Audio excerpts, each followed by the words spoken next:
Hey guys! Hey guys! We're back with another Game of Thrones review. In this video we're reviewing Game of Thrones Season 6, Episode 3, titled Oathbreaker. If you haven't seen it yet and you want to avoid any spoilers, skip this video and come back later because everything we say from this point forward is going to be a spoiler.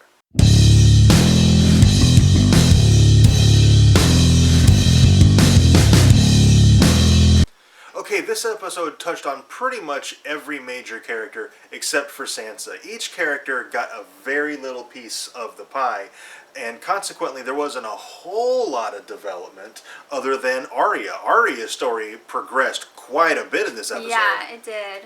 Like, she didn't get any more screen time, but her plot moved forward much faster. She got this great training montage. Oh my it was gosh, amazing. yeah. It was my favorite part of the whole episode. Yeah, Arya, when she was doing the training, and then when she drinks from the waters, like, that whole thing was just absolutely amazing. So Arya is officially no one now. Yes. So I'm really looking forward to seeing where her story goes from here, because is she going to go back to Westeros and start completing her list? Yeah. There's all kinds of things they could do. Or does she even still have a list since she's no She's one? not Arya anymore, yeah. so does her list even matter from when she was Arya? Yeah.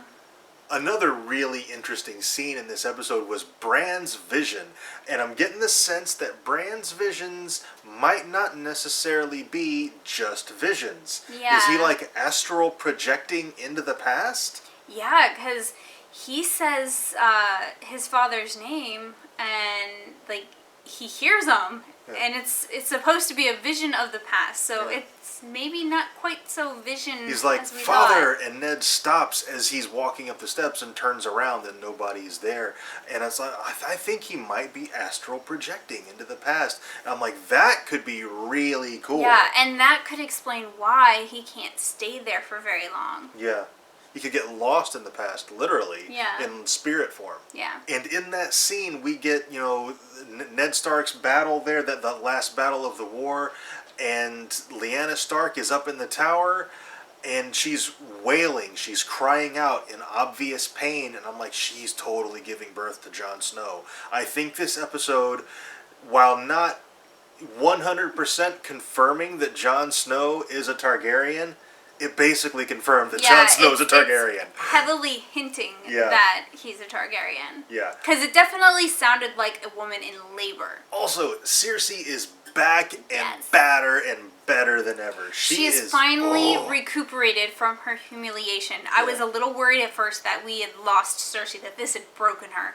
But it hasn't. She is back. And like, times 10. She has her own sparrows now, and she's, I want some in Dorne, I want some in the north, I want some here and there and everywhere, and anybody who speaks ill of me or my family or whatever, I want to know about it, and we're going to F them up. Yeah. And oh my god, I'm loving the direction Cersei's going now. And she has a plan for the church. Yes. And I can't wait to see what it is. Well, she's got to go on trial still.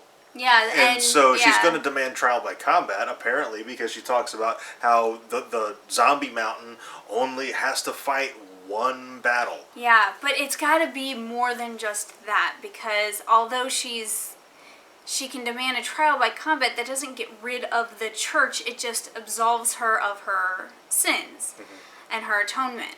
So I think she's got more than that planned. She's got a plan specifically for the High Sparrow. Yes. She totally does. And that guy, I really don't like that guy. Yeah, me either. Like, I'm not a big fan of Tommen, but just the way he was interacting with Tommen, I didn't like it. Yeah.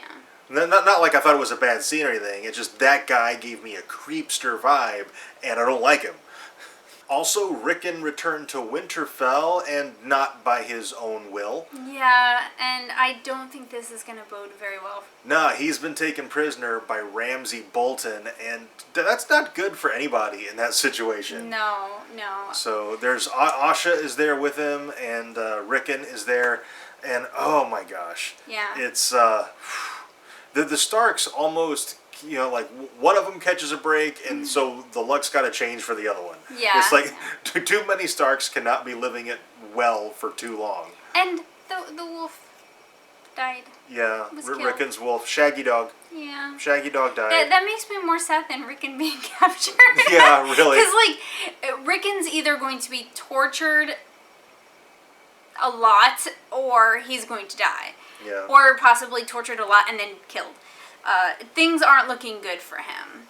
And I'm pretty sure I know what they're going to do with Asha, but since it relates to the book, I'm going to keep that to myself.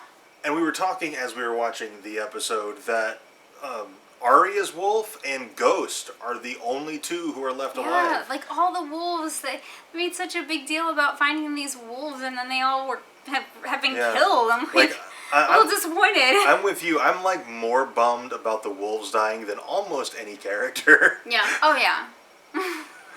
Like if Arya died, I would be wrecked. Yeah. If Tyrion died, I would be wrecked. Daenerys, but that's almost it. Any other character, I would be more bummed if Ghost died. Yeah. Ghost can't die. And I really hope Arya's wolf comes back at some point in the future. Because even, I think Bran, when he was warging, I think he warged into Arya's wolf at least once. Yeah. At least in the books. Yeah. I don't know if it was in the show, but in the books, I think he did warg into Arya's wolf at least once. Yeah. Of course, at the end of last week's episode, Jon Snow had taken his first breath after being dead. And in this episode, he sits up. And one thing I was really wondering about is he going to remember who he is and what happened? And yeah, he does. Yeah, he remembers very vividly being stabbed in the heart. And he's like, I should be dead. This isn't right. Why am I alive? He seems very conflicted about being alive. Yeah. Which, in the world of Game of Thrones, it would be pretty sacrilegious to come back from the dead. Yeah. And what I really like is that we finally have a reason for him to give up the Night's Watch. Because he would never do it prior to this. Because he is just very, very, very loyal. But he died. So technically, he's out of the Night's Watch. His watch is over. Yeah, you serve until you die. Well, he died. It doesn't matter that he was brought back. He died. And everybody brought him back to become Lord Commander again. So now I'm wondering what's going to happen at Castle Black with him leaving. And where is he going to go? Because Sansa's on her way to the Wall. Jon Snow is leaving the Wall. It seems like they're going to be just kind of passing each other in the night and not really... Sansa can't catch a break hardly at all. Yeah, Brienne rescues her. She's going to safety at the Wall to be with her brother, and he's not going to be there. But the big thing is, what is Jon Snow's plan? Yeah. If he's not going to be Lord Commander, what is his plan? Is he going to rally an army and try to sack Winterfell and take over and become king in the North? Yeah.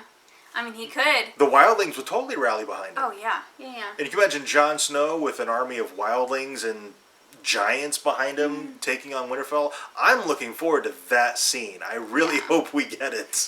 And finally, Daenerys. Daenerys is getting so little screen time this season. I don't know if that's for a reason. But she wasn't in last week's episode. She had a very small scene in this week's episode. And I think she only had one small scene in the premiere. Maybe two. But it wasn't very much. And so I wonder what their plan is for her and why she is getting such a little amount of screen time. Yeah, and everybody in this episode had very little screen time. But not only did she have very little screen time, her story also had very, very little progression. Basically, nothing's happened. Right. Like, she's at the former Khaleesi convent, or whatever the thing is called, some Dothraki word that I can't pronounce.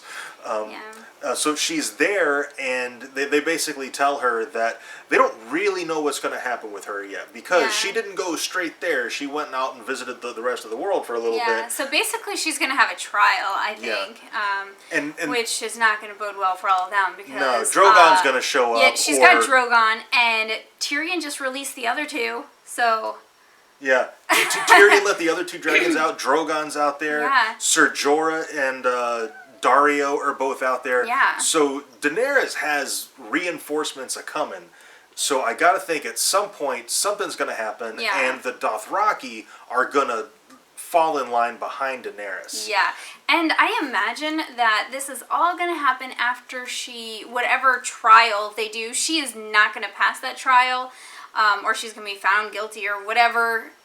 Basically, I think she's going to be condemned to death, and right then, before they can do anything, that's when everything's going to happen. She's going to get rescued, and yeah, I agree. I think the Dothraki are going to unite behind her. Because I've said it over and over again. The Dothraki are horse riders. She's a dragon rider. In the pecking order, she's at the top. Yeah, so And I think that'll unite all the clans, too. Like, everybody. As soon as they see that, they fall in line. Yeah. And so I'm really looking forward to them getting there. At the pace her story is going, they might not get there till the end of the season. If which then. I hope it goes faster. Yeah, me too. That would be my only complaint through the first 3 episodes, is her story's not really progressing very much. The rest of them are, but hers seems to be lagging behind a little bit. All in all, I am in love with this season, though. I think it's fantastic. They are doing such a great job. Yeah. Alright, I'm pretty sure that's it for this review. If you caught something in the episode that we missed, let us know down in the comments. We'd love to hear it. Also, if you enjoyed this review, and we really hope you did, tell us by dropping a like on it and subscribe for more reviews. And thank you very much for watching, and we'll see you next time.